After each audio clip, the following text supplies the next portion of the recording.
G'day, welcome to Startup Grind Sydney.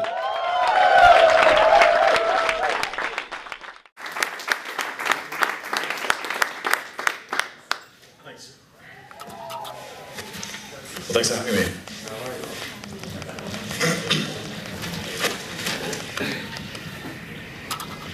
Well, I'll just have to speak loud. This happened last time. The microphones don't work in sync. No, that's all good. Alright, well, we'll just get straight into it. Let's just go back to the start. Matt, tell us about yourself, where you grew up, your education, just about yourself. Okay, well, I guess I went to Sydney University and did engineering and computer science and physics and graduated about 1996. Then at that time went to Stanford, 97, 98, which was kind of an interesting time because it was in the middle of the whole first .com boom on the ramp up to that. I did my master's in electrical engineering. It was a pretty interesting place. Probably I'll give you a bit of a flavour for what Stanford's like compared to Sydney Uni as a little bit of a segue. But you know, we're coming out of Sydney University in 1996, and I was there from 91 to 96. There was no encouragement or stream around entrepreneurship or going out and starting your own company or creating wealth or anything like that. It was pretty much you go through and your career was pretty much expected to be you're going to work at some big boring company like Canon or Optus or Telstra, etc.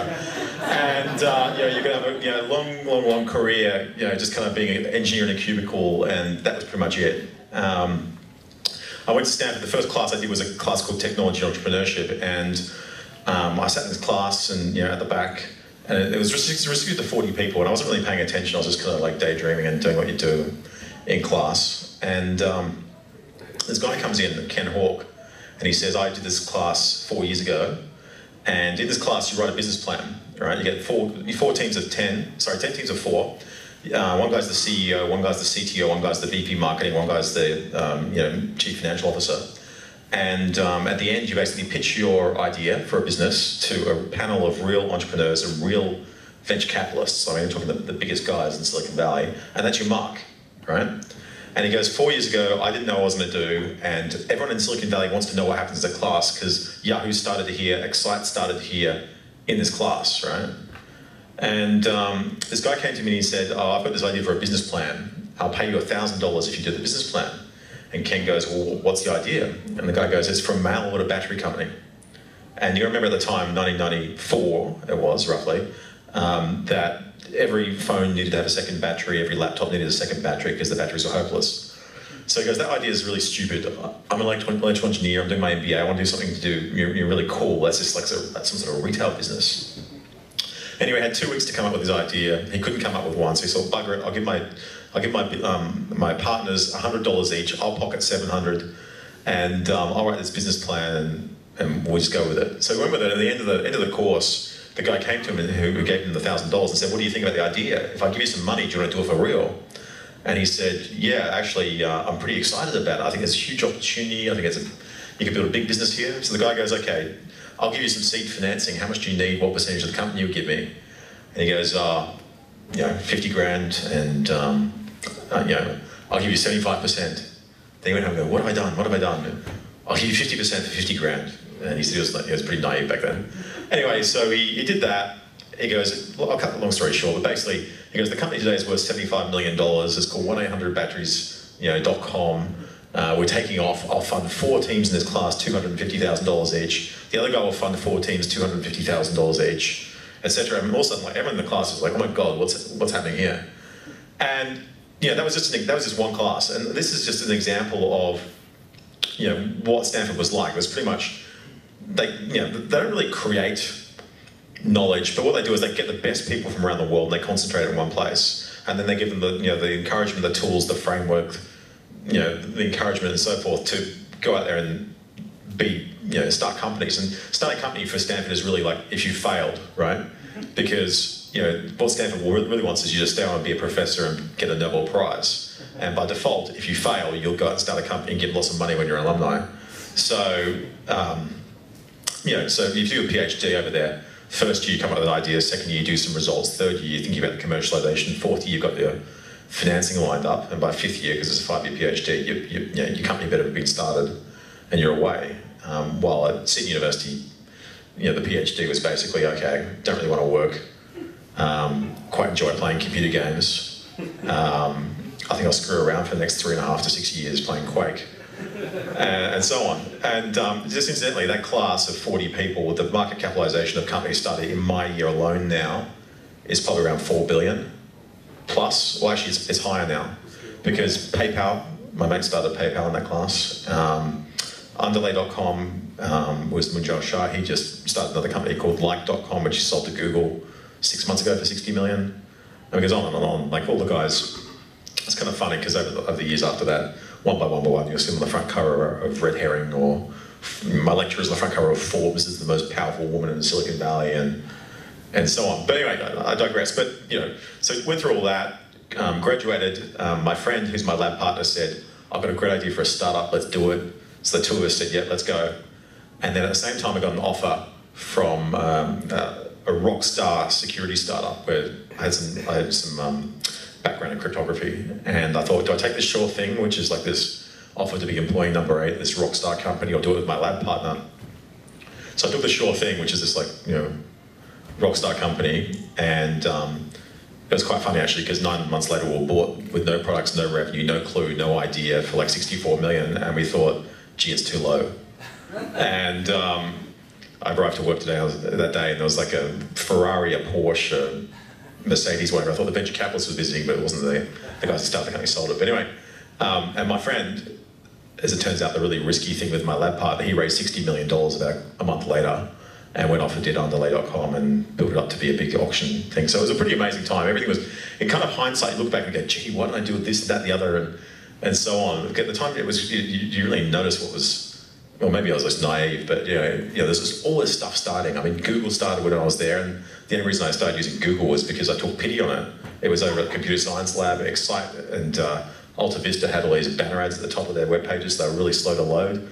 Google was quick, and I thought, oh, it's a Stanford thing, I'll use it. Next thing you know, it's a multi-billion-dollar internet monopoly, but and so on. So anyway, after that, came back to Australia around. So I worked at a startup which got bought by Kroll. And Kroll's the world's biggest intelligence investigations company. It got bought by Marsh McLennan, which is a big insurance company. But that was pretty interesting because we spent a lot of time breaking into banks in the middle of the night and tracking Osama bin Laden's assets and Gaddafi and Saddam Hussein and all that sort of stuff, and World Trade Center bombings and all sorts of things like that, because they bought this company because the future of everything was getting involved in technology, and they were all old school private detectives and so on. And came back to Australia around 2000, just before it crashed. Decided I wanted to work in venture capital. At the time in 2000 in Australia, you think it's bad now in Australia for venture capital. Back then it was like, no one even knew what the concept was. But I found a book that had a list of everyone, all the venture capitalists. I applied everywhere, and I got a job at a small boutique fund here called Innovation Capital, which is still going. They're on the second fund or third fund. And worked there pretty briefly. Realised venture capital is a pretty boring career. There's a lot of people kind of think that's a really exciting career, but if it's not your own money, right, and you're just a junior in a venture capital fund, it's really boring. I mean, you read like 100 business plans a day that come through. You spend your entire day meeting entrepreneurs and frustrating them by saying things like, well, if you do this and if you do that, and, whatever, and so on. But with a fund like an Australian fund, we've got between 50 million and 100 million in venture capital. You'll only do like 10 investments, and you'll do that over the lifetime of the fund, which is 7 years, right? So you basically read 100 business plans a day, you fund 2 per year, and the 2 that you fund a year have nothing to do with the ones that get emailed to you. They're the ones that the partner will get a phone call from another partner at another firm saying, I need a co-investor, and that's it. So after doing that for a few months, I really questioned whether the economic value I contributed to society was greater or less than the amount of petrol I used to work in the morning. And so I left, and basically my old thesis supervisor was starting a company, and so I went out there and very naively I said, I can get you the money in 6 weeks, and I actually raised the money in 6 weeks in the height of the crash. And he went off and built a telecommunications hardware company, and raised like 120 million into that, and went off and did that thing. But I left pretty quickly because I realised I wanted to start my own company and be my own CEO. So I started a company, and with a great deal of naivety, started a company in semiconductors, which is was one of the areas of study I did at Stanford. I had no experience in building a chip. And you have to be kind of naive to start a semiconductor company, because with what I know now, I would never, ever, ever, ever, ever start a company in this space. But with a friend from Stanford, a PhD from Sydney Uni, and another guy, we went and basically created sensory networks. And this is a company where we built gigabit pattern matching chips for high-speed network traffic, looking for things like viruses and spam and so on. And we sold it we figured out to sell a chip, you've got to put it on a card. Right? Otherwise, they're going to design it in forever. To sell a card, you need to have the device drivers. To sell device drivers, you need to have some software to drive it. And either you've got to dig through McAfee's antivirus engine, which is the most complicated piece of software on earth, just about, or you've got to write your own software or find some other software. And to sell that, you need to, do consulting and so on. So all of a sudden, like this full stack, company providing all sorts of different services. And when you're selling OEM, so we were selling OEM to McAfee, LG, and all these sort of network equipment companies. And these are companies that have a product every year, so the sales cycle is potentially 2 years long.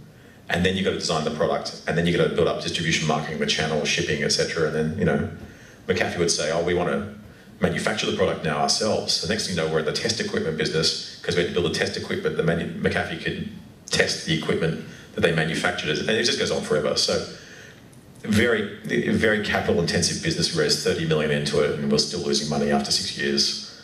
And it just sucked cash. One hardware engineer, the software, one piece of software for one hardware engineer can cost $100,000 a year, right? So, and then you've got to deal with inventory.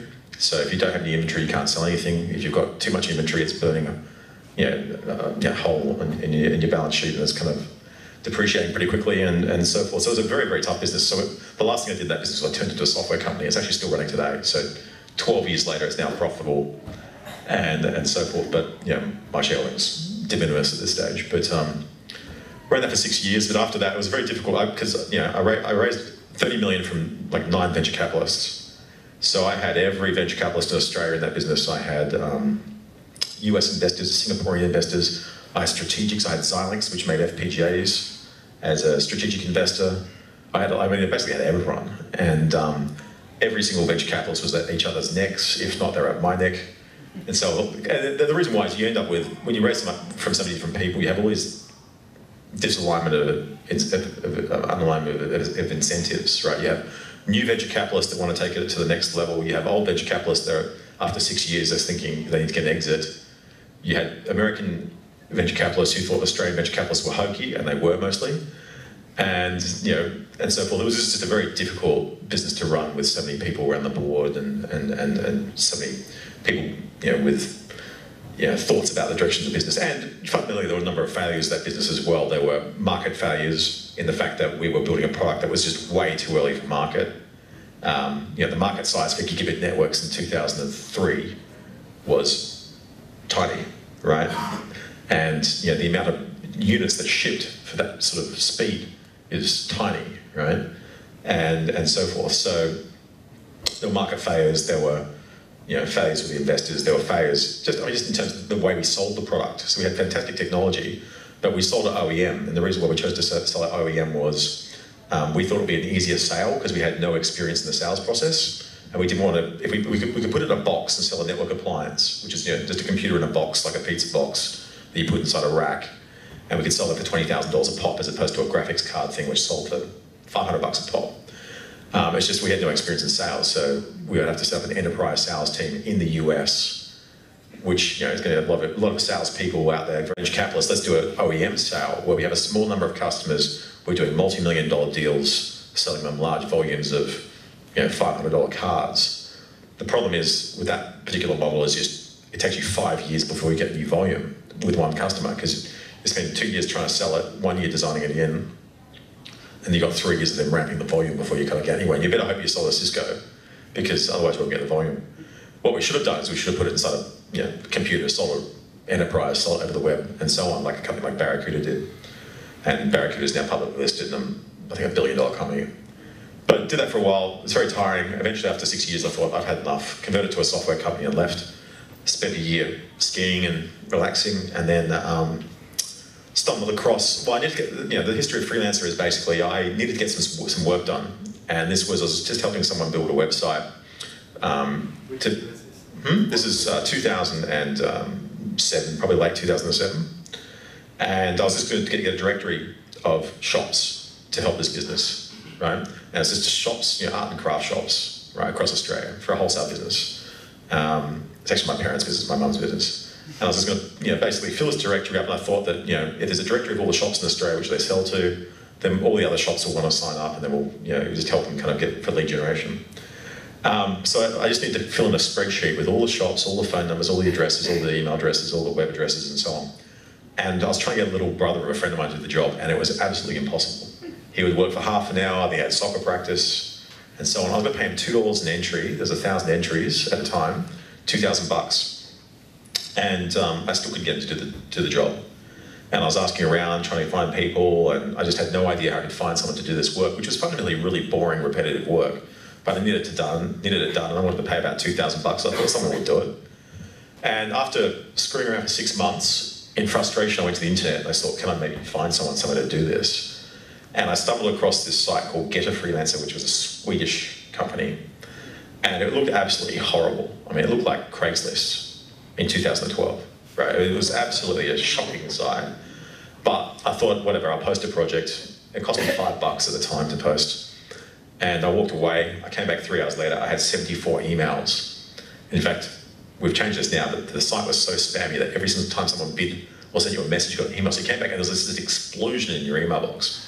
And it was kind of very dramatic. It was like, what the hell's going on? Very Craigslist. Very Craigslist. And I looked through and it was just, I'll do it for $1,000, 500, 300, 200, 100. I thought, this is no way this is real. I thought this is like some sort of scam or something. This is like, there's no way someone's going to do this work for $100, right? So I thought, okay, whatever. Well, I've got nothing to lose. So I just said, I'll hire this person for $100. And it was a team of people in Vietnam. It was done in 3 days. I didn't pay a cent until the job was done, and it was perfect. And I just thought to myself, oh my God, what on earth is going on here? Especially when you've had 6 months of trying to find someone and you can't find anyone for $2,000, and all of a sudden it's done in 3 days perfectly for $100, and you're paying until the job's done.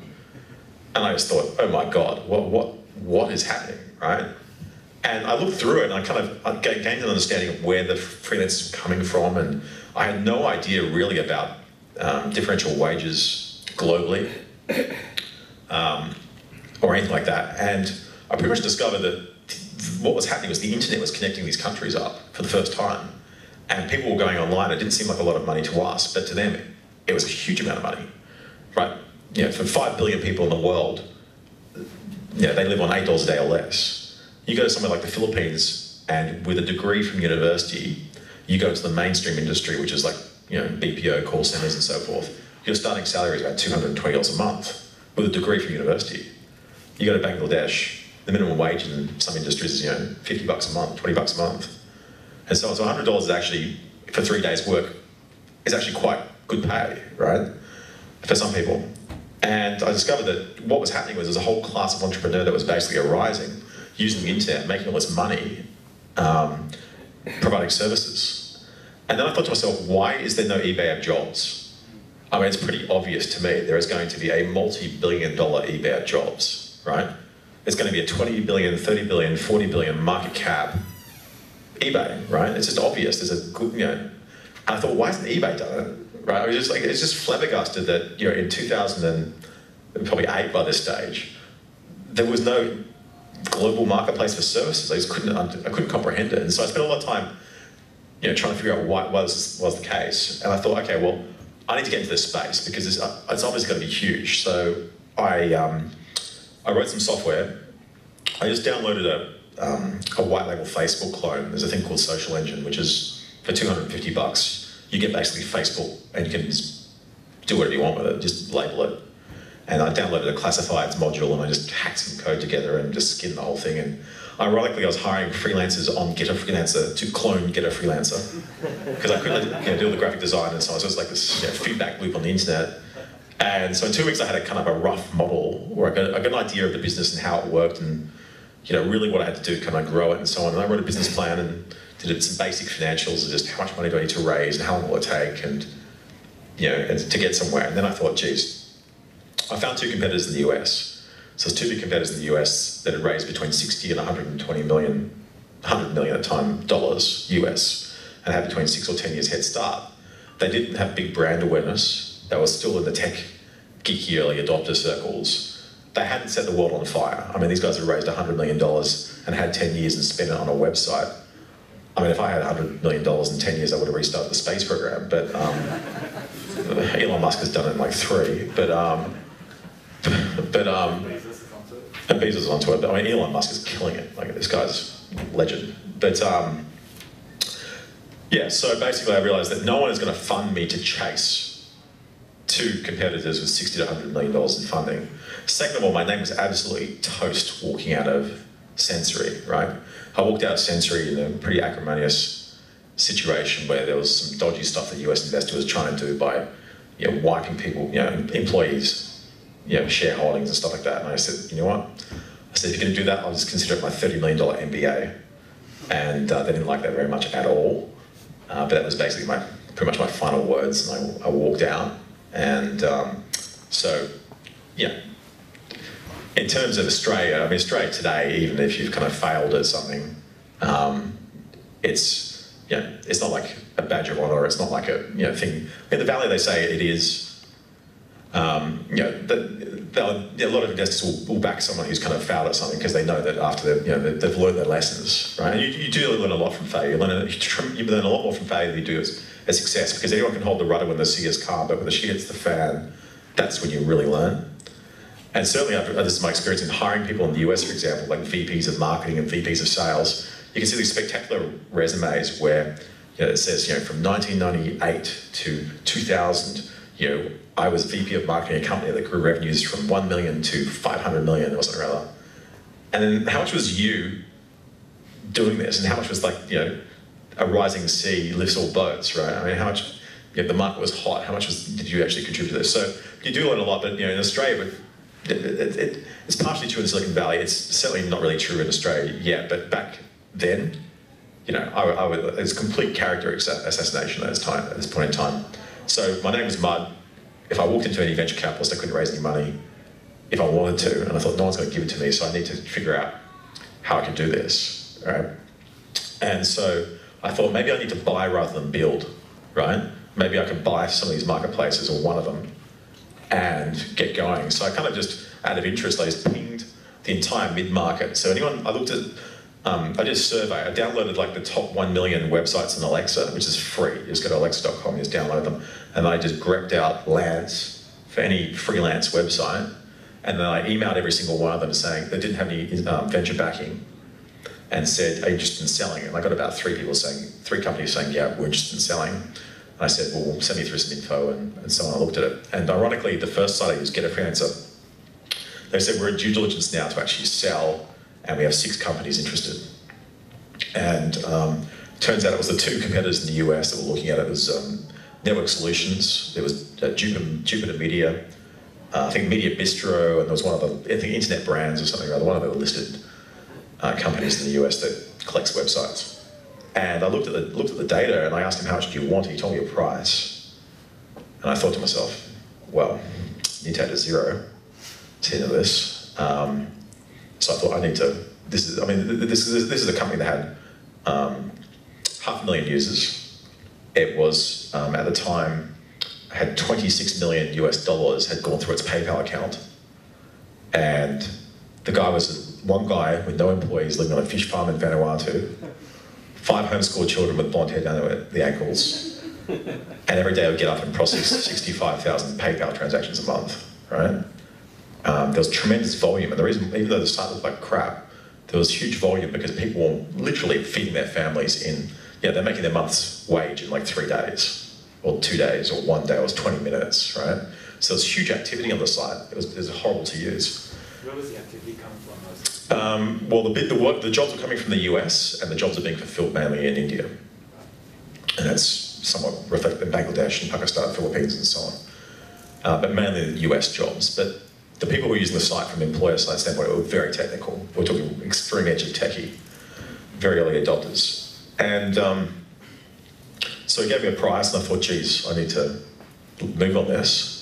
So I said to him that I basically spun a bit of a story saying that the way I work with my fund is that I'll lock in a price and then I go back to the investors and I kind of negotiate with them the financing. So I'll lock in the price now with an option agreement, and it's win-win for you because either you get the price you want, or in 45 days you keep your business and nothing happens. And I said to him, I'll tell you what, and I'll help you sell it to the next guy for twice the price, right?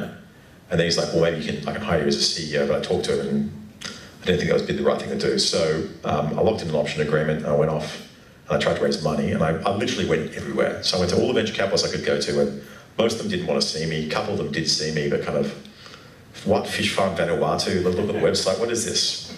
And it's making this much money? I still remember one of the prominent VCs was like, it has to be a scam, it has to be a scam, it has to be a scam. Look at these numbers are fantasy, right?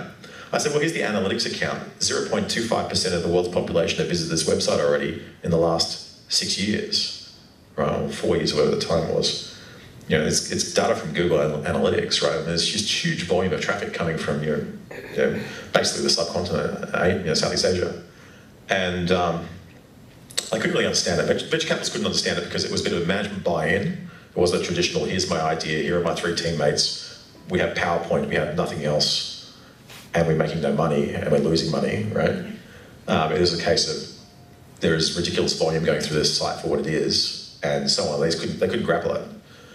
But I called everyone. I went to Macquarie Bank, went to Investec and all those guys, and to their credit, they'll always look at a deal. They may give you a shit sandwich, but they will look at any deal, which is great. So I had all sorts of crazy term sheets come across. I even called the Commonwealth Bank business loan line because I thought, geez, if you lend money to a shoe seller or a news agent, surely this is like a better opportunity, right?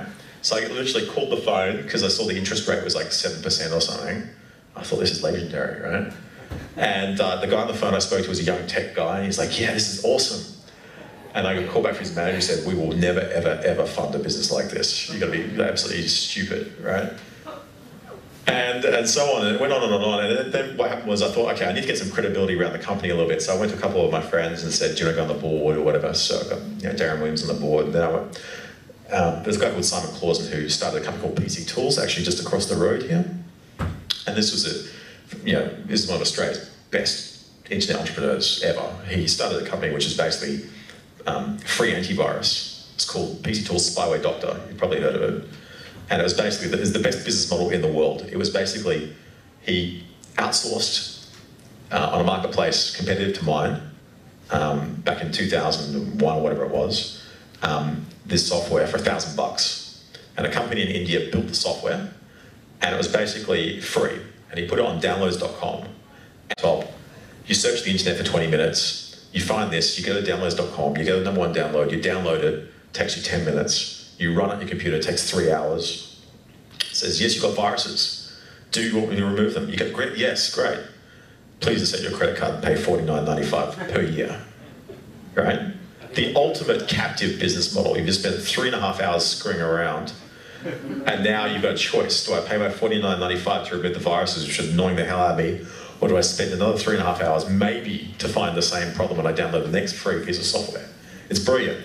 He bootstrapped with no external financing to 40 million in revenue through a combination of downloads.com and Google AdWords. And he'd just sit there, just buying ads, making more money, buying more ads, making more money. He became the biggest purchaser of ads in Australia because we got to 40 million in revenue. They got 100 million in revenue after he took some money from Packer, and then basically he was buying $40 million in Google ads a year.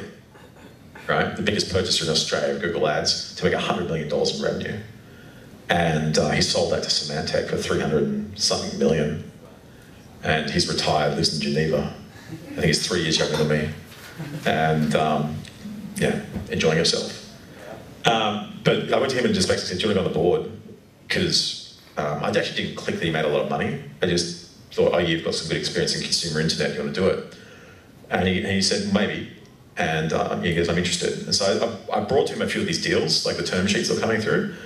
And it was funny because the guys I was bringing him, the finance guys, they were more interested in getting Simon as a LP in their fund than they were my stuff. And eventually Simon got the shits and just said, I'll just give you the money, screw it. And so, really? And I did, hang on a sec. And then I kind of, oh shit, I didn't realize you did really well at that exit. It just didn't even click in my head. And then, so I got the money from him under fantastic terms. And so I owe him a huge amount for that. And then closed the deal, got the site. I was running out of the back of my house in a little guest house thing, granny flat was there. While I was doing this, I was doing lots of walks around the street, just thinking, because it was a very stressful time. I was trying to close 2 deals at the same time. I was trying to close the exercise of the option agreement at the same time as raise the money, which is really difficult. There's so many moving parts. It's not funny. And it was on, it was off, it was on, it was off. And I racked up $100,000 in legal bills before anything had happened. I was just like, fuck. My mum's like, when are you getting a real job? And, and then my friends would look at the site and they go, what the hell is it? And like, it may seem obvious now about an eBay of jobs, and it may seem obvious now that you can get really highly qualified people in India or Bangladesh to do your website for you, right? But at the time, just the general populace was not very, switched on to that. And when I kind of pitched the idea, they go, what, Bangladesh? Do they have computers? Do they speak English? Why don't I spend more time? There's no education at all, just in the general market that this was possible. And so anyway, I got the site, and I was walking on the street. I just bumped into a friend of mine actually. I used to run underage dance parties years ago. But it was like this guy who was underage used to hand out flyers for me, and then he just got back from Uzbekistan or something or other, and he said, "Hey man, that sounds like a really cool idea. Can I join you?" And I go, "Yeah, fine." So had him out the back in the granny flat. He was on $20 an hour, doing the operations and processing the 65,000 PayPal transactions, and I was there kind of running some software and so on. And I hired a friend of mine who was in New York to kind of just do some graphics. I could just reskin the site.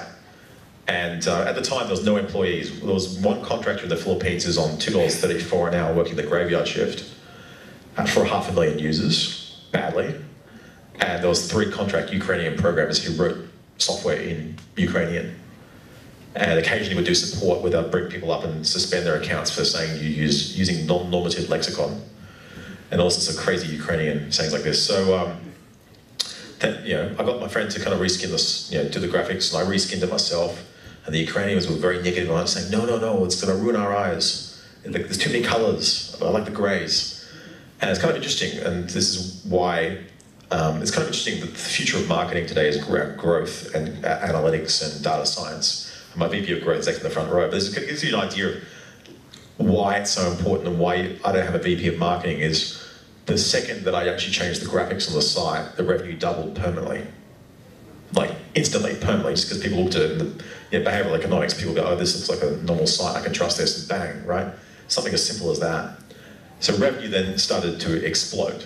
And the minute I started, and there's all these problems with the fees. At the time, the business model I have is employers pay 3%, workers pay 10%, and the money goes through us. It's like PayPal plus eBay, and we take a commission. But at the time, you could pay $12 a month and there'd be a 0% commission. So 76% of the business at the time was 0%. Right? And the $12 a month that people were paying for their memberships was being rebated at 100% under an affiliate program. So it was a giant washing machine / philanthropy, charity. Like, it was like there's no money being made, and all this money was going through the accounts. So I just changed it from 0 to 3%, and then revenue. I mean, revenue exploded. So I used that then to start hiring people. We moved from my back granny flat to an office in King's Cross above a nightclub, which is kind of interesting to fit 10 people in there. We leased it for a year. We were full in 4 months. We'd open. Well, yeah, exactly. We got the front door at 7 p.m. and then there was like a queue of like girls down the staircase. The engineers loved that. They go, have you been to the VIP room? And you couldn't work past about 7 o'clock on a Friday night because you'd hear because they had strippers there occasionally as well. So they kind of go, remember gentlemen, don't touch ladies, not even their shoes, and so on. So you couldn't actually physically work, the music was so loud in the office. But got to 10 in 4 months, then moved to King Street Wharf, signed a lease there for 2 years, filled it in a year, moved out. We've now moved to Jones Bay Wharf, now have 180 people in the company. We went from the 5,000 biggest website in the world to the top 300. We hit 199 at one point, because it fluctuates day by day depending on what's happening on the internet. And now today, 50 million US in turnover this year. And it's flying in some countries. In Bangladesh, depending on the day of the week, we're like, some days we're like 21st, so we get more traffic than Microsoft, Amazon, PayPal. We're the top 50 for Pakistan, top 100 for India, and so on. And we're in 15 currencies. We're in, I think, about 8 languages. There were 12 before the end of the year, and so on. So the whole thing's just, when you're a curve like this, kind of really explodes near the tail end of it. And so, well, how do you maintain that sort of growth, or how do you sort of plan ahead, like with hockey stick stuff? Well, I'll tell you the way I do it, and it's completely contradictory to the way that Zuckerberg and everyone else does it, right? So, I guess there's 2 ways of building businesses. One way you can build a business is you just go for growth, right? You say, screw revenue, I'll do the Facebook thing, which is get as many users as possible, and then get it really, really big, and then figure out how to monetize it. And that's really risky, one, because you need to have hyper growth. I mean, you need to have triple-digit growth, and not 100 and something percent. You need to have like hundreds of percent growth per annum, right? Ridiculous growth. The second problem you have with that is that once you get big, you've got to figure out how you monetize it, but it's not very easy to graft in a business model into a business where people are used to using it for free, right? So in the case of Facebook, I mean, Zuckerberg at the moment is struggling to figure out how to monetize that. You throw in ads, the click-through rate in the ads is ridiculously bad. And so he's just trying all these stupid things now, like screwing with your feed, and you post a story now, you got to pay to promote it, and all these really, really dumb things. Twitter's the same thing. Twitter, it's like 4 billion bytes of information transmitted, not one useful piece of info has ever been, sent in that service, and so on. But so you can either go for this massive growth and then try and figure out how to graft in a business model which is tough. It also relies upon you having to raise a huge amount of money along the way to finance the operation of these businesses, because you're running Facebook, the hosting isn't cheap.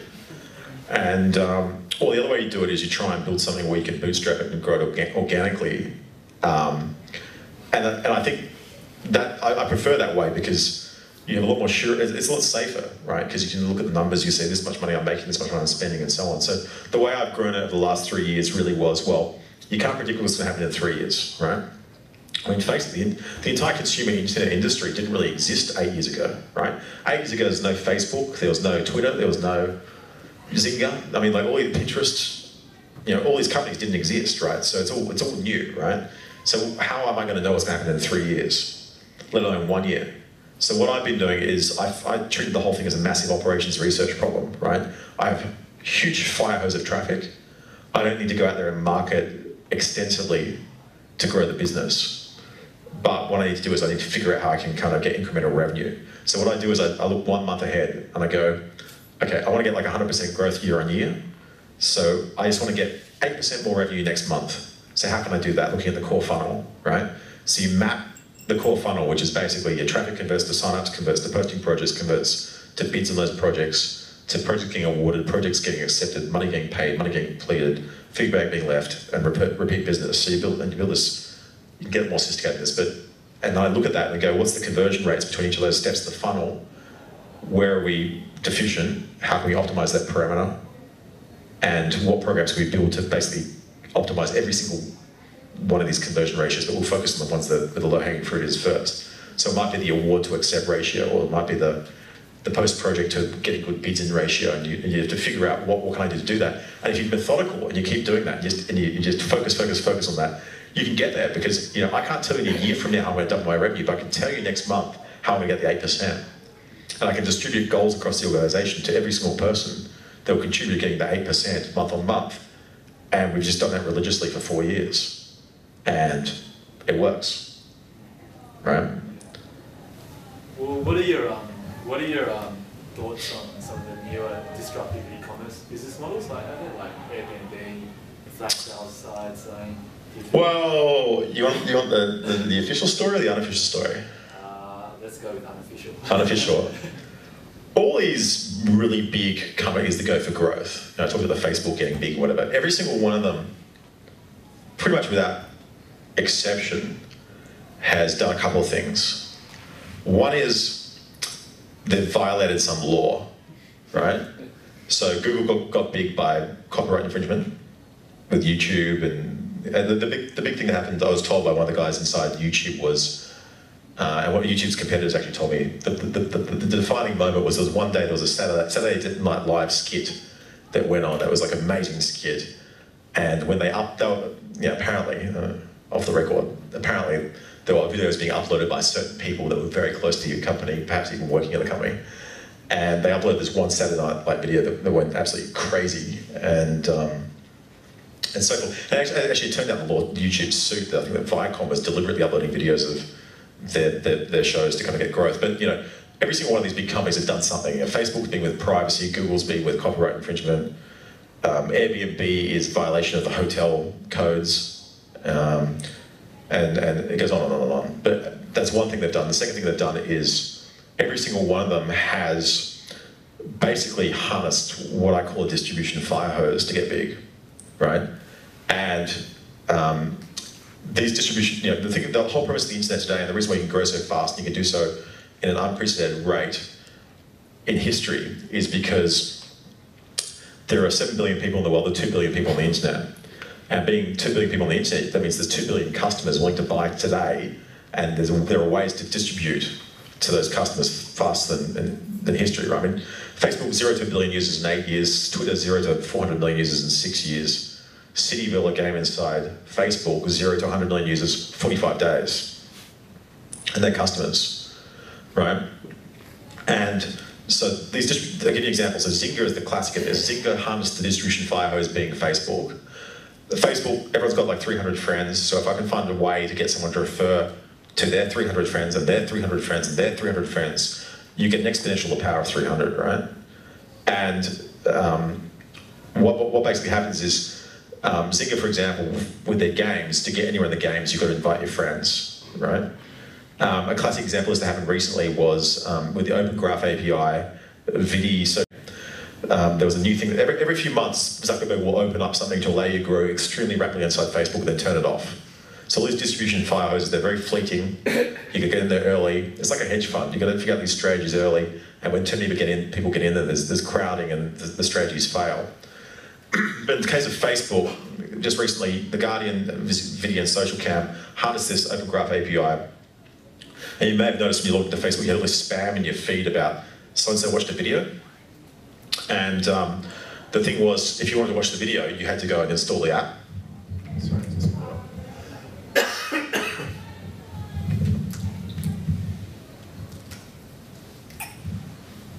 You had to install the app. That spammed your friends' feeds. They want, you know, their friends want to watch the app, they had to install it, so on. And they got hyper growth. I think Vidi got like 17 million users in 7 days from this. Zynga is the classic for the Facebook distribution fire hose, and Zynga got to, well, it's not now, and now it's 1.67 billion market cap, but it got to basically $1 billion of revenue in 3 years through that, right? Another example of these fire hoses, Google is another fire hose, being SEO. Why does it work? There are 2 billion people on the internet. What they do all day, they type stuff into Google, get blue links spat back at them. Classic example of a company that harnessed that was Demand Media. Demand Media had 13,000 freelancers churning out really quality content like how to tie a shoelace, how to tie my bow tie, how to make a sandwich. And they put ads next to, Google ads next to each of these pieces of content. They created so much content that in aggregate they were the 20th biggest website in the world. And they were, I think, responsible for something like 17% of Google's AdSense revenue, AdWords revenue.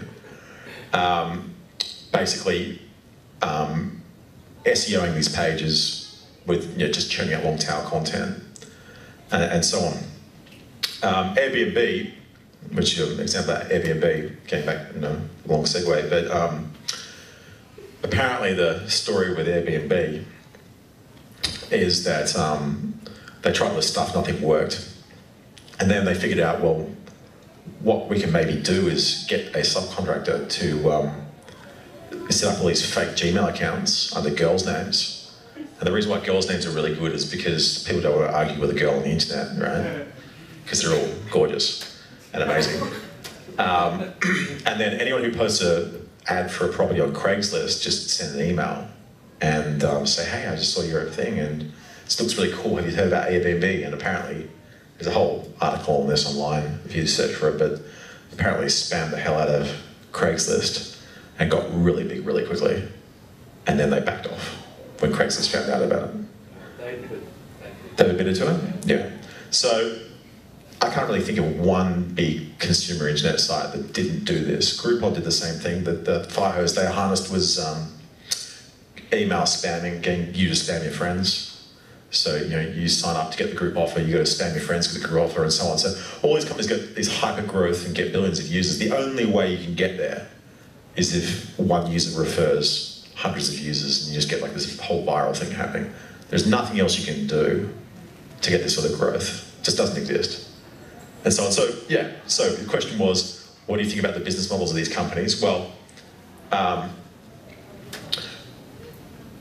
think it's pretty interesting in the fact that some of these companies are growing so fast that, you know, they're getting, I mean, I did a whole plot of the fastest growing companies of their cohort in, you know, their generation to get to $1 billion in revenue. It took Apple 9 years to get to $1 billion in revenue in 1978 or whatever it was. It took Google 5 years. It's taking the companies of today 2.5 years. You know, 2 years, 3 quarters. Groupon, Zynga, and so on. And it's amazing. I mean, it's never been done before in history to be on the generation. I mean, Groupon's the fastest company organisation in history to reach $1 billion in revenue. But how would you be at a company if you started it? I mean, Groupon started, well, Zynga started like 2007, financed 2008, went public 2011, was doing $1 billion of revenue in 3 years, right? These companies, I mean, my company is now 3.5 years old, right?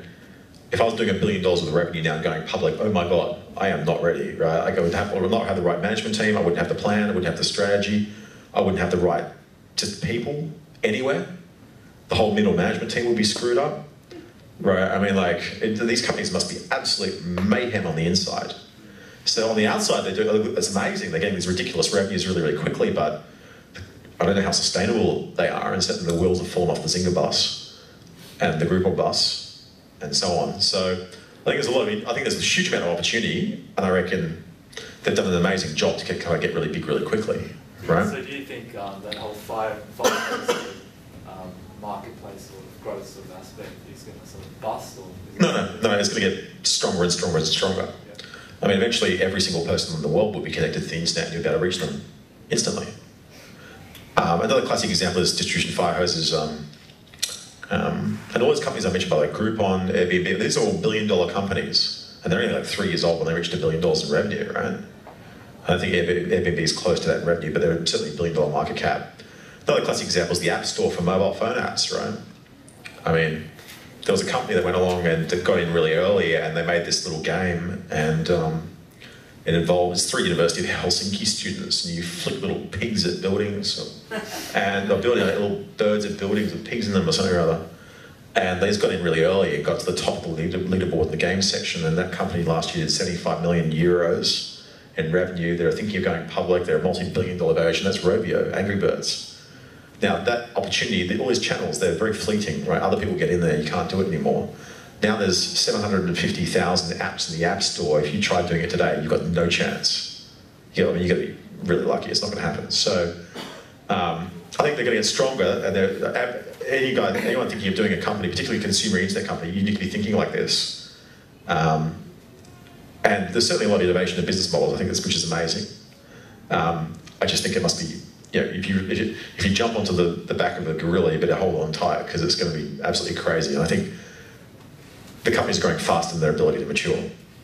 So what do you, prior to organising this event, I mentioned to a friend who's a graphic designer of mine, and I was telling him how I was going to bring you on board, and I said to him, "What did it kill you?" I think you know where this question's going. His response was, he wasn't too keen on the idea of the whole concept of Freelancer or the whole sort of, you know, outsourcing that whole marketplace. Only basically because he felt that it was, you know, basically undercutting, you know, the talent in Australia or in Western countries, I guess, if you like. So what are your sort of response to that? Well, it is. It's called the internet, right? And you cannot fight the internet. I mean, we don't sell ice in the age of refrigerators, right? So there's a bunch of designers who go out there and say, oh, this is speculative work when you run a contest. So you understand there's two models we run. There's one model which is outsourcing, which I post a project, people bid, I hire someone, I pay someone. The other model we have is you post a contest, you put up a prize, people will then submit logos or whatever. You say, I like this, I don't like this. Incidentally, we're running a contest today for Kevin Rudd. Last night he announced he wants a new t-shirt for his Kevin 13, or whatever you're going to call it. And so we put a contest up last night for him. So you can go online and see what this looks like. But yeah, people submit designs, you say, I like this, I don't like this, whatever. And in the end, you distribute the prize money, maybe to one person, maybe to a few people. And a lot of designers saying, oh, spec work's evil, and so on. Absolute horseshit, right? You can't build a building in the city of Sydney without going through a process where there's a competition, right? And I mean, what is actually happening is, if every single design contest for a logo was $10,000, there would be no argument whatsoever from designers, right? A month's worth of work, no problem.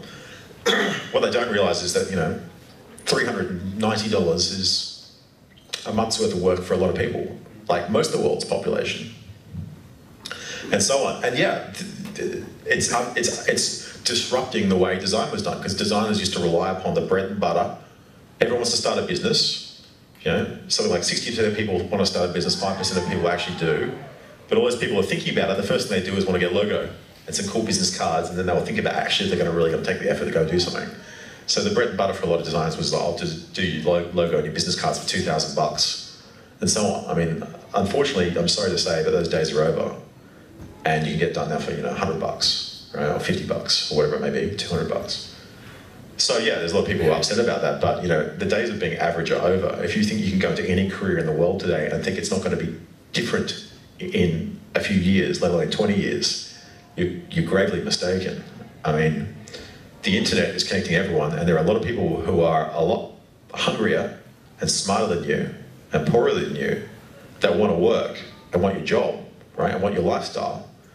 And that's not going to change. It's going to get more hyper-competitive, it's going to get more and more over time. And it's not just design, there's a whole bunch of different areas, right? And new business models are going to come increasingly, and they're going to accelerate, and technology is going to accelerate. And if you think that you can kind of wake up in the morning and think, I'm going to do a 20-year career in this particular industry, and it's all going to be hunky-dory, and I don't have to learn anything new or change or innovate or be my own little entrepreneur, or think about creating jobs rather than taking jobs and so on, there's a steamroller company with your name on it, whether you like it or not, right? So the flip side, I'll say, is the biggest users of our site are graphic designers and web designers, by far. And what they're doing is they're flipping the whole thing on its head, right? And they're not thinking, well, gee, I want to join the big swarm and bid on jobs. What they're doing is thinking, how can I turn this to my advantage, right? And if you're a graphic designer, you have absolutely unprecedented opportunity now. Designers are in absolutely, if you're a consumer internet company, designers are in absolute key positions. Because if you understand about behavioral economics, you understand about consumer psychology, and so on, right? The difference between an Airbnb to an extent and a site that doesn't go anywhere, design is a critical part of that. If you go to Pinterest, you go to Airbnb today, one of the little secret little things they don't tell you, I mean, who's gone to Pinterest, right? Put your hand up. Yeah, a few people, okay. Not a single photo on Pinterest is user-generated, right? Look at this, go look at it again tonight. Those photos are all from Vogue magazine or they're all done by absolute amazing photographers, right? Then go to Facebook and you'll see what user-generated photos look like, right? Then go back to Pinterest, right? Like, they're curated to hell and back, right? And the same with Airbnb. If you post a photo of your place on Airbnb, you'll get an email in a few hours saying, hey, I'm the local team. And Airbnb, for example, have a team in Sydney, right, running out fish burners, who will run down to your house, take photos with professional photographers, and update and edit your listing without your permission. Like, one of the guys at work listed his thing because he had to go to the Philippines, and they said, I took the liberty to edit your thing, and blah, blah, blah, your photos kind of okay, etc. But these are all massively curated, right? So my point is, if you're a graphic designer, there's just unprecedented opportunity for you, right? And the power users are the guys who are not bidding for business cards or logos. They're the guys going, oh, I've got all these ideas for businesses. I've got all these ideas for websites. What about Airbnb for squirrels and, Facebook for, cats and whatever? And what they're doing is they're mocking up these designs, they're coming up with the branding, they're coming up with the styling and how it's going to work, and maybe the user experience. And then they're hiring teams of programmers very inexpensively to churn out websites. Yeah, most are going to fail, but who knows? One might take off, and it takes off today. There's 2 billion customers on the internet. You get it right, you can grow so quickly. So, my power users are the graphic design firms who are figuring this out, or the web design firms that can't do graphic design or need people to do link building or whatever, and they're the guys who are just churning out businesses being revenue streams as opposed to bidding on piecemeal work. So what I say to your friend is, you're thinking about it the wrong way. Okay, fair enough. Let's shift a little bit. Where would you say the Australian tech industry is going, and in particular the Sydney community? Obviously there's a massive cohort of Australian developers and entrepreneurs going over to Silicon Valley. What are your thoughts on that? Well, there's a whole bunch of things. One is that the activity today is greater than it's ever been. There was a huge lot of activity in '99, 2000, thousands of people, and so on. Today, it's back. It's very much in certain sectors. So if you're in internet, huge activity, and so forth.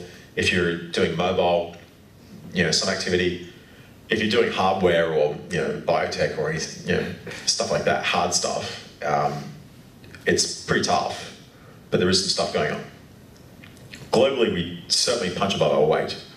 I mean, a country of 22 million people, Australian companies are right up there. We're all over Silicon Valley now. You trip over an Aussie everywhere, over there now, and so on. But the biggest thing is that US investors are certainly recognising and understand, know all the top Australian companies now, and they're very much actively chasing them to try to invest in them. And it used to be in 2000, I was told by venture capitalists, I don't fund companies further south than San Jose, further north than San Francisco, further west than, whatever. Well, I guess the sea, but, But today, they're out here, right? So Excel's out there, they've done all this Forex, they've done 900 Designs, they've done, who did Excel do as well? They've done like 3. Atlassian. Sequoia's out here. In the last year or two, I've been called 90 times by every single late stage growth private equity guy there is.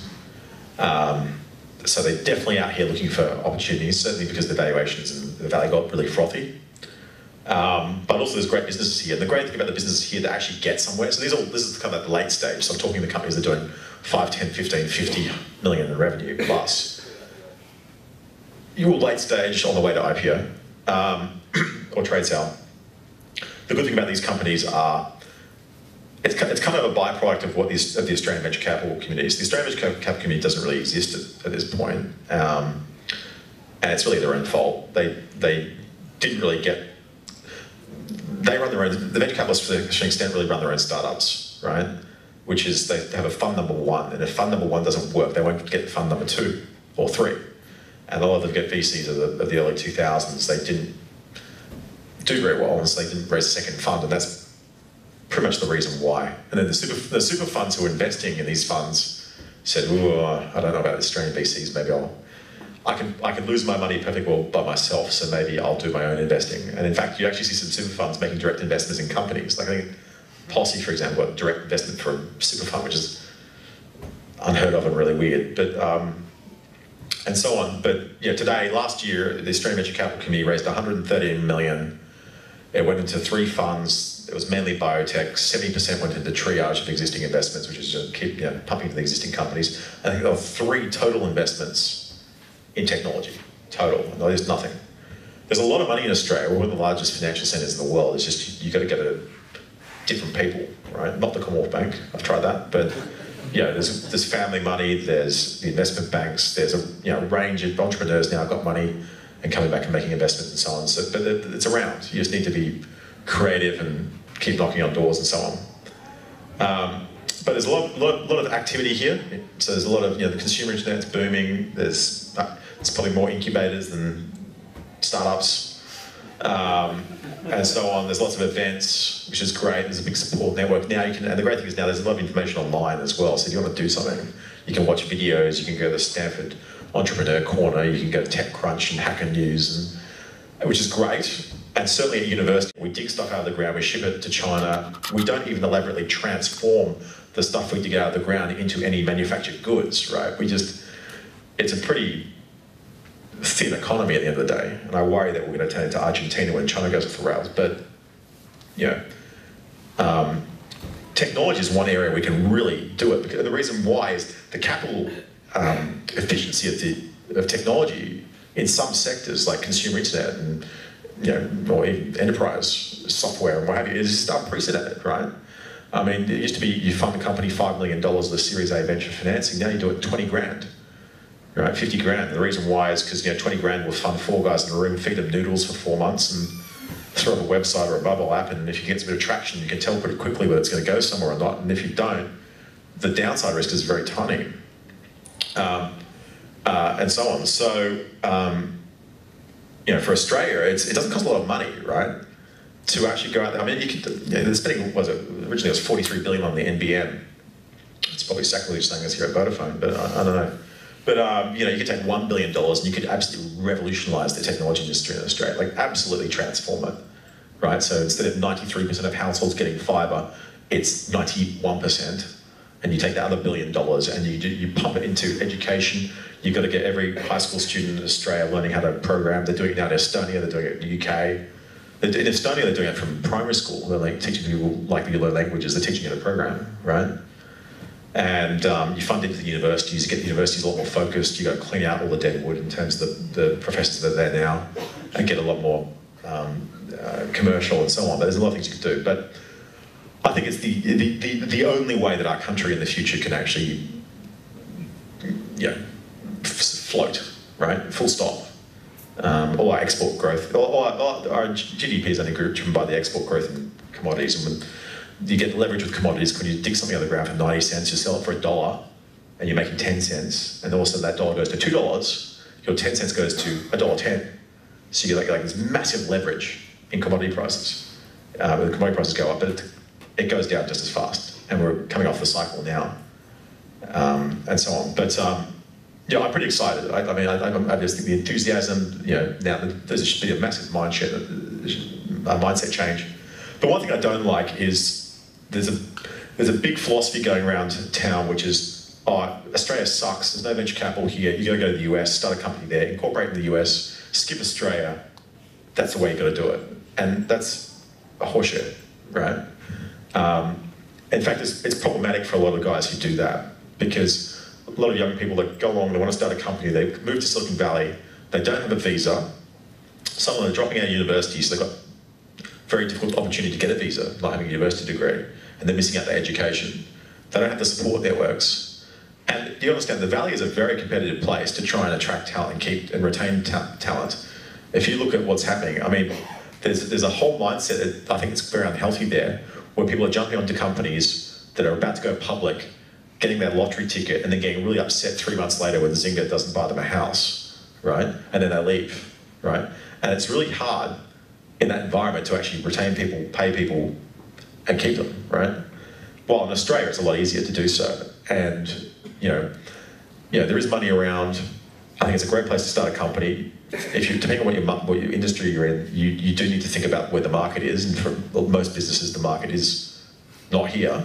But you can build billion-dollar businesses servicing this market in technology. I mean, just look at the stock exchange. There's car sales, and REA. I mean, these are pretty simple business models. Real Estate Australia and What If, and you name it. They're pretty They're 20-year-old companies, but pretty much. But I think it's a little bit misguided that you got to leave Australia. But the good thing is the investors are a lot smarter, and the investors are actually saying no, and they're coming here. So the great thing is, when they all call me up and say, "Do you want to take an investment?" I say no. They say, "What do you think about these 10 companies?" So we're very much on the radar. And the point I was going to make actually about these companies that I forgot to say before, in Australia they're doing well in the late stage, is these are companies that are doing 10, 20, 50 million. It's like Atlassian and Kogan and BigCommerce and Envato and 900 Designs and so on. A lot of these companies are so great because they couldn't raise venture capital, right? The best way to finance your company is from customers, right? And a lot of these guys didn't go to uni or dropped out of uni or didn't go to Stanford. And a lot of the VCs here, you've got to have some sort of pedigree before they'll invest. because they've got to have downside protection. It's like, you know, no one got fired for buying Cisco, right? Or buying IBM or Vodafone or whatever. But, you know, so a lot of venture capitalists traditionally wanted to see Harvard or Stanford or something or other, because they're like, oh, it didn't work? Well, who would have thought? It went to Stanford, right? But, so as a result, these guys had to have discipline to go out to market and build a company bootstrapping it. So Atlassian, they've only just raised money, they're doing 150 million now in revenue, and they only raised money about a year ago, but they got bootstrapped it to like 60 million in revenue, right? Kogan's doing $1 million a day sometimes, right? BigCommerce, Mitch Harper, that did go to uni, right? They're doing 20 million in revenue, and so on. We'll probably just head down the startup route now. Yep. There's probably a lot of entrepreneurs and wannabe entrepreneurs, startup developers. What would you say? How important it is to build an all-star team? It's critical. I mean, like, there's an old maxim. Get my voice back.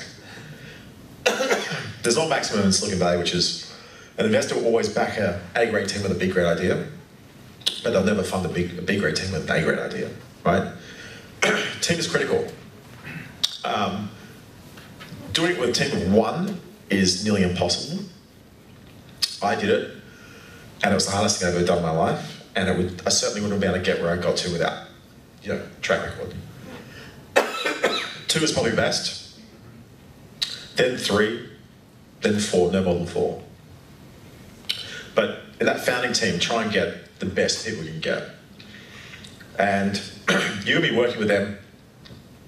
I think the median length of marriage at the moment is like 6 years or something. So I think you're probably going to be with this founders longer than the average marriage, right? So make sure you kind of get people you can work with and so on. And the best is actually, if you can get someone that you work with professionally, but probably not best mates with. Because if you're best mates with someone, you definitely will not be best mates after you start a company with them. But if you work with someone professionally, you can work well, you can probably build on that. But absolutely, getting the right team is critical. Okay, fair enough. We'll probably have to head into the audience questions soon, but I'll just ask you a couple of quick flash questions just so the audience gets to know you. Yeah. And then we'll just pass it back to the audience. So what did you want to be when you first grew up, or when you were a kid? I had no idea, and it was all by accident. If a funny story is that I was at high school, and it's still the case now because I actually went back to my old high school's careers day, and I helped out and told everyone what engineering was.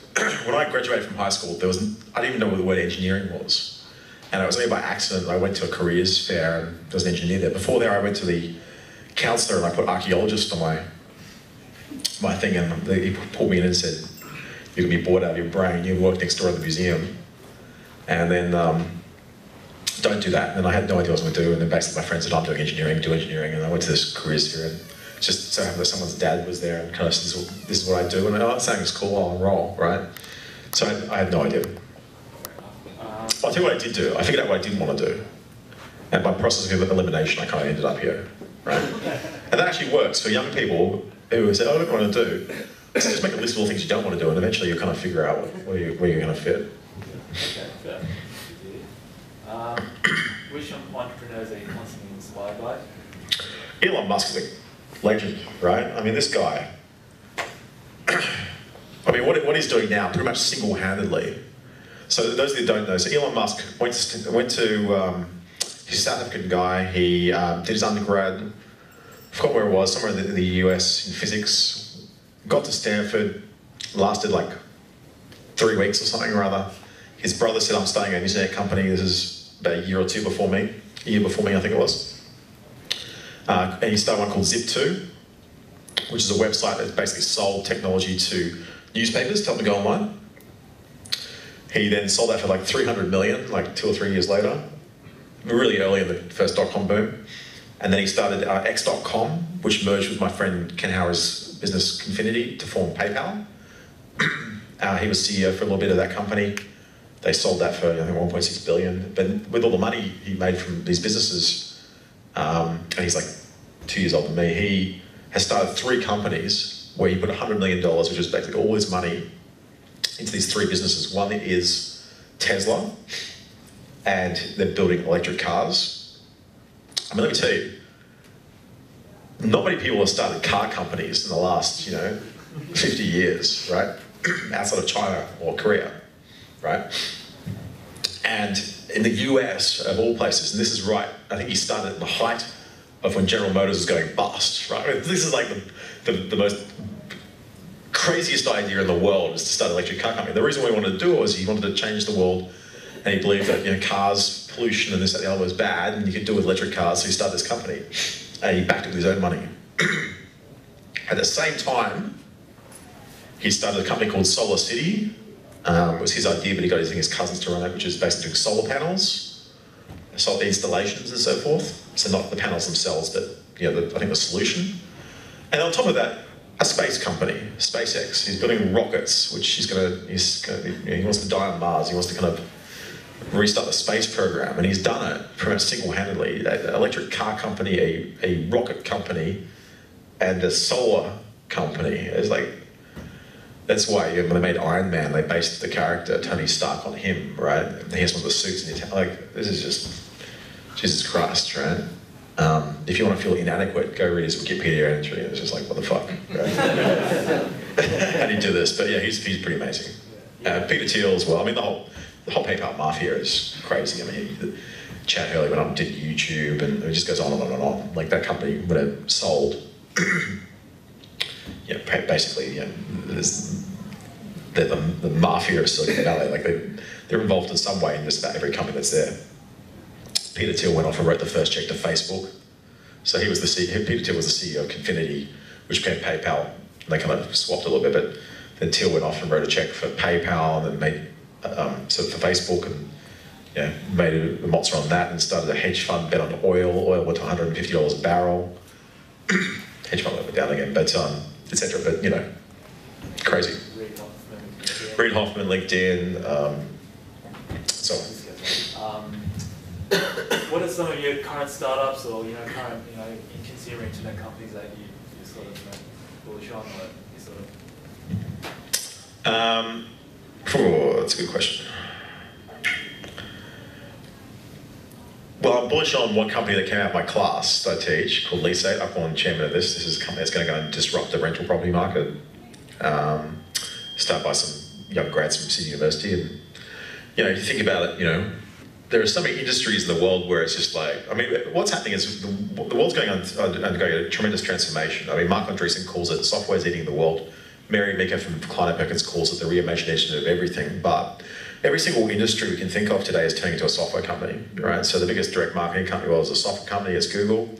Fastest growing telecoms company in the world is a software company. It's Skype. The way we used to do scrapbooking is now software. It's Pinterest. The way we used to hang out with friends is in person. Now we do it in software on Facebook. We used to take photos with a camera. Now we do it with software being Instagram. We used to listen to music with records. It's software being Spotify. We used to use money being cash. It's now software, which is like Bitcoin and PayPal. And it goes on and on and on, right? And there's some industries that haven't been hit yet, like real estate. I mean, you go to every suburb in Australia, and there's not just one LJ hooker in the most expensive retail property in the suburb with a little glass window with bits of cardboard, and the LJ hooker, Rain and Horn, Ray White, and so on. And as far as I can discover, the only value add that these guys do who are real estate agents is when they put a sign in front of your house, they've got a cheesy grin with their face on it. And then they open the door. So I think if the problem in real estate is that we need a national network of door openers, I think it's probably a solvable problem that doesn't involve paying a real estate agent 10% of your rent, right? Yeah. So they're going after that market, so I'm pretty bullish on that. Okay. And there's a whole bunch of exciting companies out there. Cool. Great to hear. All right, well, finally, last question from me, and then we'll get back onto the audience. Something we don't know about you. My first name's Robert. There you go, it's easy. Okay, there we go. All right, so if anyone's got any questions, feel free, put your hand up, and we'll just go take it from there. Got, I think, 5 questions or so. Do you think this, these recent string of IPOs in the States are helping or hurting the industry now that you look at Zynga and Facebook? They've screwed it up. Yeah. So if you go back to the first dot-com boom and the first dot-com crash, that was a capital market phenomenon, right? That was a stock market phenomenon, right? Technology didn't crash. Technology's been growing exponentially since the dawn of time, right? What happened was in the first dot-com crash, the business models weren't anywhere near as mature as the technology was. Like, so they're getting ahead of themselves. And so the primary business model in the first boom was internet advertising. And who was spending money on internet advertising? It was other tech companies that were raising gobs and gobs of cash going public, then using that cash to buy ads on other websites. And so the capital markets pulled back and said, whoa, what's going on here? And the funding dried up, then all the business models crashed because it was all mainly advertising. But what happened since then? So people said that, you know, the tech was over. Apple is now the biggest company in the world. It's a technology company, right? And you look at Cisco and all these other companies that went through, it's incredible. Now what's happened this time around is, so since 2004, so the last major IPO was Google in 2004, and since then, Joe Public didn't want to buy any internet stocks. They'd been burnt to hell and back on all the crashes in 2001 and so forth, 2000. And so they were pretty skeptical about investing, and so there was no major IPOs until LinkedIn. And then when Reid Hoffman went public with LinkedIn, he didn't just open the door, he kicked the IPO window way open. I mean, it was a spectacular listing for LinkedIn. And so all these companies that were kind of waiting for years to go IPO, they were all rushing to get out there. And unfortunately, what happened was the investment bankers and the management of some of these companies basically took advantage of this, and a whole slew of companies came out, but some were done and they were financially engineered pretty badly. So companies like Groupon and Zynga, in addition to not really being mature and not being ready, what happened was these companies, well, Zynga in particular, was built to flip, right? I mean, the stock in that company, I mean, Mark Pincus had been flogging stock in that company all the way up because he'd been burnt before. And, you know, when you list a company and the founders are already out of it, pretty much, and they made 200 million, and so on. I mean, like, there was just a whole bunch of stuff that was really financially engineered that was just bad, and these companies weren't ready by any means. When you go public, the thing is, people worry about the short-term performance of the stock price, so you need to know for the next 8 quarters exactly what you're going to do to drive revenue and drive earnings and just have that incremental performance, right? And, you know, these companies came out and they had no idea. There were a couple of okay ones, but that was shocking. And then everyone was kind of waiting for Facebook, and that was really the bellwether.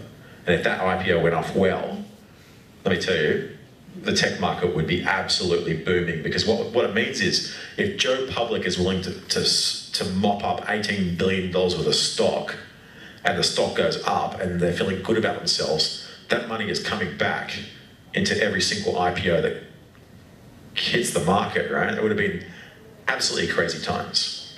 But that was, again, financially engineered into be the most over-engineered listing possible, right? $100 billion market cap, right? It's ridiculous.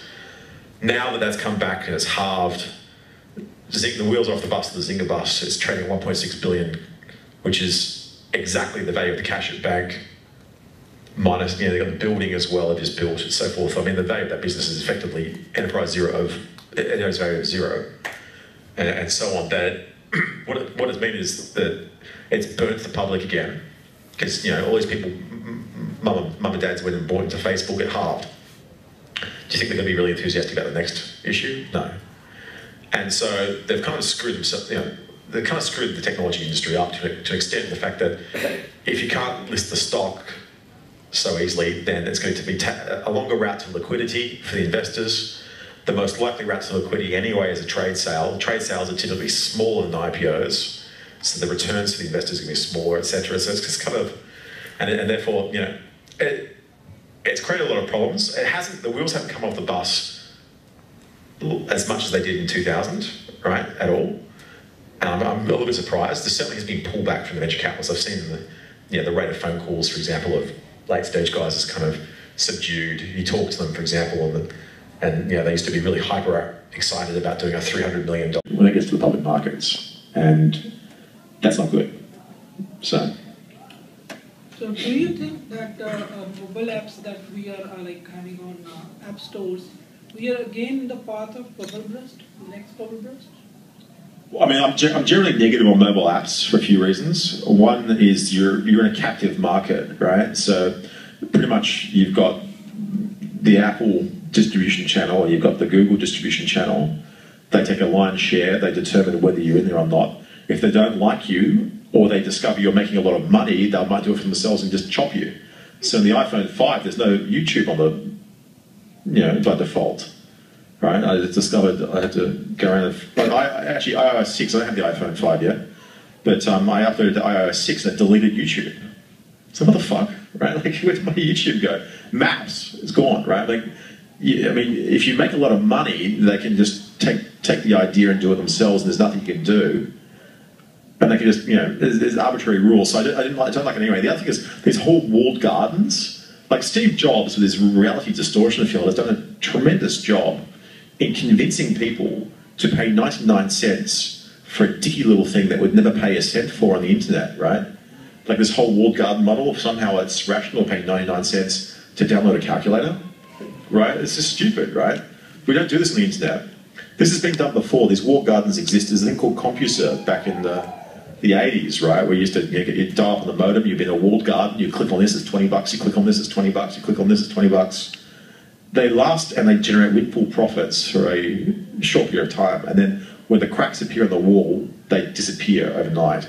NTT Docomo is another example of this. The same thing will be with the App Store. It's getting to the point now where someone's going to find a way, and the whole reason why there's no Flash on the iOS and so forth is because if Flash existed, the App Store would be screwed, right? Because why would you go to the App Store? You can just go to the internet and run the same apps for free, right? But yeah, the wall's going to bust open pretty quickly with the App Store. And there's 750,000 apps. Most of them don't make any money. There's no efficient search method for the App Store. You have to wait for the featured lists and whatever. You can't actually search efficiently. It's completely screwed. So if you're trying to make a big lot of money in that market now, it's really, really tough. So I just generally don't like it for mobile. But I think, is there going to be a lot of opportunity in the future for services delivered through mobile? Yeah, there will be, but it's probably not going to be through these stores. Matt, when you were starting Freelancer, let's say the first couple of years, Yep. how hard did you work? And how disciplined did you have to be given the rest of life at day? Yeah, let me tell you how hard it was. I literally, my anxiety levels were up to here. I was, at one point, I literally had to go to the doctor and say, I just need something to knock me out and go to sleep. Like, I was waking up at 4 in the morning every day. It was like really, really, really stressful at the very, very early stages, like trying to close the deal. Once I closed the business, I had the business and I was running with it, then it would start to relax. Okay, now it's an optimization problem. And there's huge opportunities. And now it's a dream, right, to run, because there's network effects have all kicked in and so on. But early on, it was really, really, really tough. I mean, I was working pretty much every day. And get up first thing in the morning, I'd be working, and I'd be working till 11 o'clock, 12 o'clock at night, and go and have a beer, and then knock myself out, go to sleep, wake up in the morning, do it again, right? Now it's a lot more rational, but again, it pretty much consumes most of my time, right? My VP of growth, he's in work till midnight pretty much every night, just doing stuff. And it's not because I work him hard, it's because there's just so much stuff to do. I mean, fundamentally what we're doing, I talk about software's eating the world, and every industry is becoming a software business. Fundamentally what we're doing is we're recreating the first country in software. So we have our own economy, we have workers, we have employers, the money goes through us, we have our own financial system, we have a bit of a political system, a legal system, because we've got a dispute team and arbitration and so forth. And really what we're doing is we're at very, very early stages of recreating a country in software. And so it's pretty exciting running like a little, I guess, dictatorship, or third world sort of country and so forth. So, it's consumed a lot of time because it's just kind of, there's so much to do, but certainly the stress levels. When you run a cash flow negative business, which I think a lot of probably people in this room are running, it's very, very stressful because every day you get up and you have this smell in the room, and it's the smell of burning money, right? and you're like, fuck, how much money? And I spent my entire time doing these calculations of like, how much money do I have left? This is sensory. How much money do I have left? It takes 3 to 6 months to raise money, so I need to start fundraising when I've got 6 months cash left, no later than. And so every day I was just running the numbers. How much money do I have? How much money do I have? And it was just like, stresses out pretty bad. When a cash flow positive business, it's different because you can just say, hang on, if I wait for a day, I'll have like, 200 grand more cash in my bank, right? Because you get $200,000 in deposits a day, so it's like, okay, just wait for a day, right?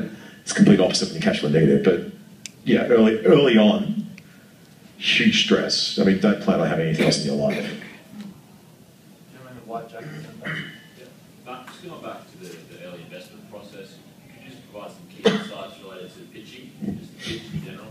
Yeah, okay. So there's a lot of, there's kind of more art than science when you're trying to raise money. And I hate to say it, but a lot of it actually really is hype and just psychology, right?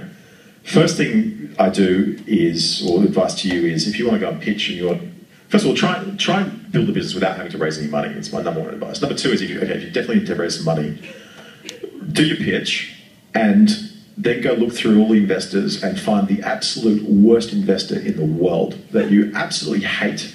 You would never raise any money from them, even if they wanted to shove it down your throat, and you just can't stand. And go and pitch them. Why? You'll have a lot of confidence because you're like, I don't care, right? But what will happen is they'll ask a bunch of questions, and remember the questions. If you don't have the right answer, go home, write them down, and come up with good answers.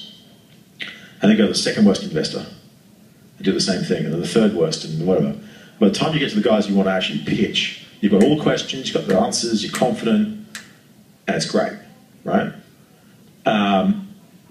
Next advice is that if you only have one deal on the table, what we're going to do is you've got to kind of push all investors along at the same speed. Because if you only have one deal on the table, you get screwed. If you have two, you can maybe get something competitive going. If you get three, then you can hustle a deal, right?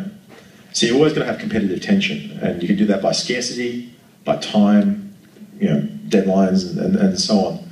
But you kind of need to kind of get everyone moving along at the same pace. It's very difficult. If you go and find the guy and he's willing to write your term sheet, he drops you a term sheet, and you have no one else, you can't really go to the second guy and try and pursue the second guy to get another term sheet from scratch, because he's going to take 3 months to 6 months to get his head around what you're doing and be ready to do that, if he's going to do it at all. And then the first guy's gone. He's lost interest. You haven't taken his deal, right? Or he's hot. So what I do is I kind of like, people say don't shop a deal around. I shop till I drop, right? But I do it in a way where I don't really go to the first meeting and say, this is what I need to raise money.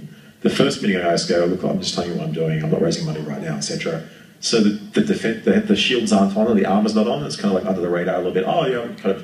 And then you get a little bit of frank and critical feedback and so on. And we're going to hit these milestones, and you come back in 3 months' time and say, okay, we can hit those milestones, we hit the next milestones. And what you do is people can become acquainted with the business, they start to like it, you're not asking for money directly, and then maybe at some point in time you can get them interested and try and raise it.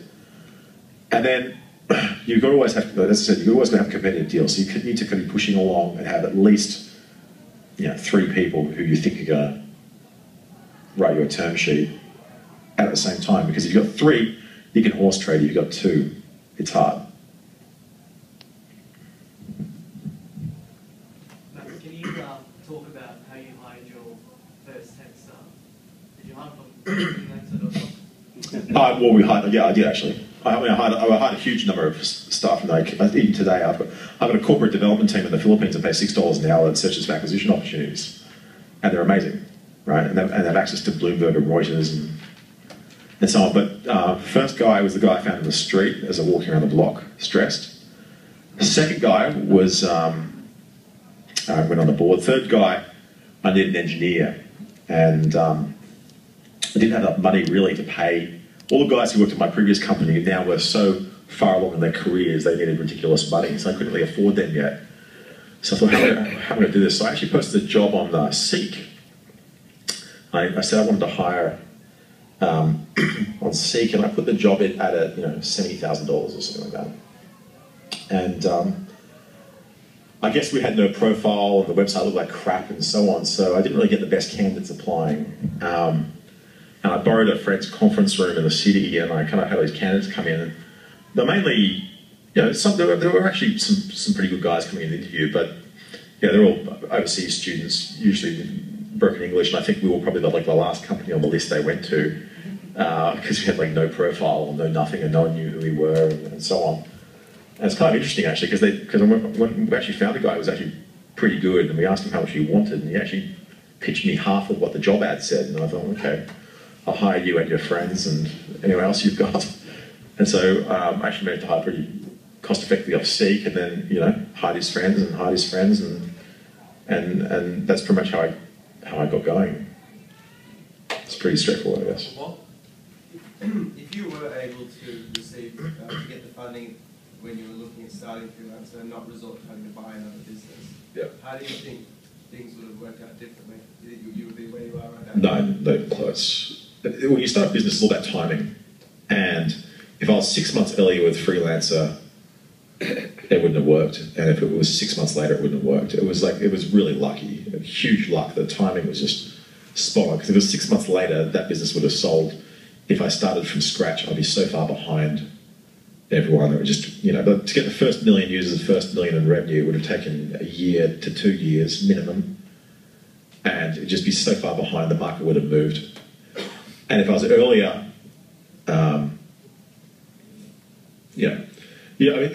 rather be late to market than early to market. And the reason why, I mean, Google was late, the last search engine pretty much to market.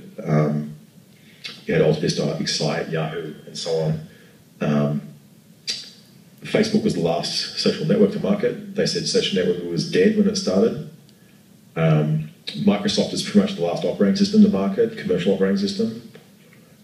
What you can learn off all the competitors, right? If you're too early, you're going to boil the ocean to educate the market that this is possible and so on. That consumes a huge amount of energy and money. And it's funny, when you're always thinking of these new ideas, you always see competitors, because if there's no market, you won't have any competitors. If there's a real market, there's going to be competitors, right? And you always think, oh, gee, I've seen this competitor doing this, that, the other. And you always think that you're too late. You've got to hurry, Let me tell you, I've seen some pretty funny examples. One funny example was when I went to the venture capitalist, there's a company called Active Sky. This is 2000, and they built technology to stream audio and video to the mobile phone, right? It's 2000. Can you imagine what the mobile phones are like, right? And we thought we were too late, right? And we funded this company. I was on the venture side. And we thought, oh my God, we're too late. Packet Video is doing this, and so-and-so is doing this, and this company raised, I don't know, $60 million or something. Well, a lot of money. And like, oh, hurry up. It was 2000. Like, only today would be like the right timing for this company, right? But yeah, I mean, if I did it myself, we have moved relatively fast for what's going on. And, 3.5 years, we've got to, top 300 websites worldwide. I would not be here 3.5 years if I started from scratch. Not a chance. So it's lucky your name was rubbish in the VC market with funding. Yeah. I mean, let me tell you, I have no regrets about anything, right? I knew that my $30 million MBA took 6 years. I wish it took like 3, But I was kind of dogged into that company and pretty convinced. But yeah, no, there's huge luck. I wish it was otherwise, but it's not. Massive luck in the market timing. And if I started today, I mean, we've just gone international over the last year. So we've launched in 20-something countries in different languages and different currencies. So if you go to freelancer.cl in Chile, you can pay in Chilean pesos, do it in Spanish. We have a Spanish-speaking support team. We have a French-speaking support team. We have a Filipino-speaking support team. We have a Dutch-speaking support team, and so on. Today, the timing is brilliant because literally, regionally, Groupon, when they went internationally, there was a Groupon in every single country. In Australia, there was a Scoopon. Scoopon owned the trademark, and so on. And if I left going international any later, for example, in every single country, there'd be a company with $5 million worth of financing doing Freelancer in that language, right? So the timing has just been just on the edge of being late, but any later we would be hosed. Because any later than launching internationally, 1 year from now, every country, there'll be someone owning the Freelancer domain name, Freelancer trademark, with $5 million in venture funding, and it would just be really tough. Now we've got there, we've launched everywhere just as these companies are getting seed financing, and they're coming to me going, shit, can you buy us now? Because we've kind of missed the boat. So timing has a huge amount in any business of factor in terms of the success of any business. And this was there was just so much luck involved. I cannot tell you how much luck was involved in this business. It was just very lucky. Very, very lucky. Last question. Gentleman down the back, right in. Mate, what do you think of crowdfunding? Crowdfunding?